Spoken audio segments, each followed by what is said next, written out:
सूर्य वंश में एक महान और प्रतापी राजा हुए जिनका नाम था राजा रैवतक। राजा न केवल वीर थे बल्कि वे बहुत ही न्यायप्रिय भी थे। अत्यंत बुद्धिमान, विद्वान, धर्मपरायण भी थे। उनकी एक बहुत ही गुणवान पुत्री थी, अति सुंदर, सभी गुणों से युक्त, जिनका नाम था रेवती।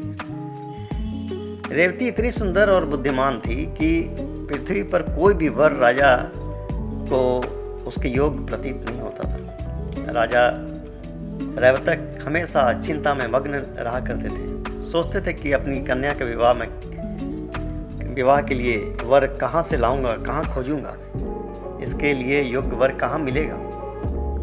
अंततः राजा ने एक असाधारण सा निर्णय लिया। उन्होंने सोचा कि जब पृथ्वी पर कोई योग्य वर नहीं है तो क्यों ना सृष्टि के रचयिता स्वयं हमारा मार्गदर्शन करें। ऐसा सोचकर वे अपनी पुत्री रेवती को लेकर ब्रह्मलोक की ओर प्रस्थान करें। उनकी यह यात्रा साधारण नहीं थी। योग, बल और तपस्या के प्रभाव से वे ब्रह्मलोक को पहुंच गए। वहां पहुंचकर उन्होंने देखा कि चारों ओर दिव्य प्रकाश, अलौकिक संगीत और बड़ा ही अद्भुत शांति छाई हुई थी। उस समय ब्रह्मा जी देवगणों के साथ गंधर्वों का संगीत सुन रहे थे। राजा ने प्रतीक्षा करी, क्योंकि उस समय ब्रह्मा जी संगीत में तल्लीन थे। कुछ समय के पश्चात जब संगीत समाप्त हुआ तब उन्होंने ब्रह्मा जी को प्रणाम करके अपनी समस्या बताई। कहा कि हे प्रभु, मेरी पुत्री के योग्य वर पृथ्वी पर नहीं मिल रहा है, कृपया मार्गदर्शन करें। ब्रह्मा जी मुस्कुराए और उन्होंने बोला कि राजन, तुम जिस समय यहाँ आए हो उस समय पृथ्वी पर बहुत समय बीत चुका है। यानी जब तुम यहाँ आए थे और जितने देर ठहरे उतने देर में पृथ्वी पर बहुत सा सारा समय बीत चुका है। राजा ऐसा सुनकर बड़े ही अचंभित हुए।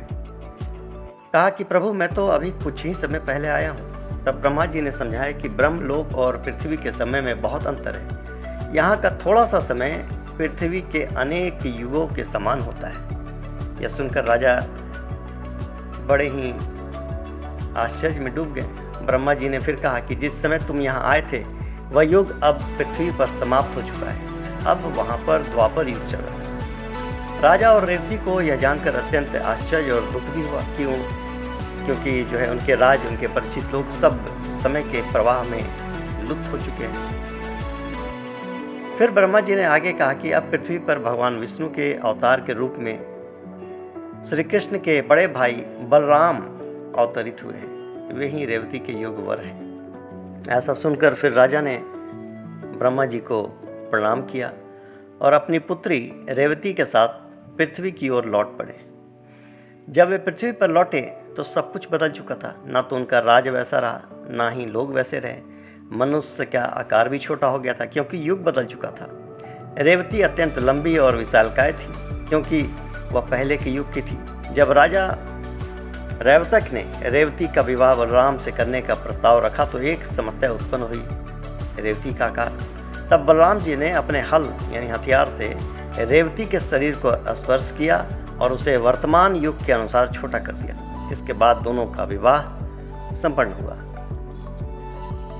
इस कथा से हमें ज्ञात होता है कि समय सापेक्ष यानी रिलेटिव है। यह स्थान और स्थिति के अनुसार बदल सकता है।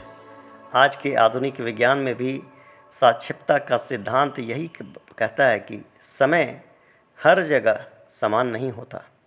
यह कथा हमें समय की महत्ता, उसकी रहस्यमय प्रकृति का बोध कराती है। यह कहती है, ये बताती है कि ब्रह्मांड में समय एक स्थिर धारा नहीं है, बल्कि परिस्थितियों के अनुसार बदलने वाली शक्ति है। यह कहानी हमें यह भी सिखाती है कि मनुष्य चाहे कितना भी शक्तिशाली क्यों ना हो, समय के प्रवाह के आगे सब कुछ बदल जाता है। जय श्री राम।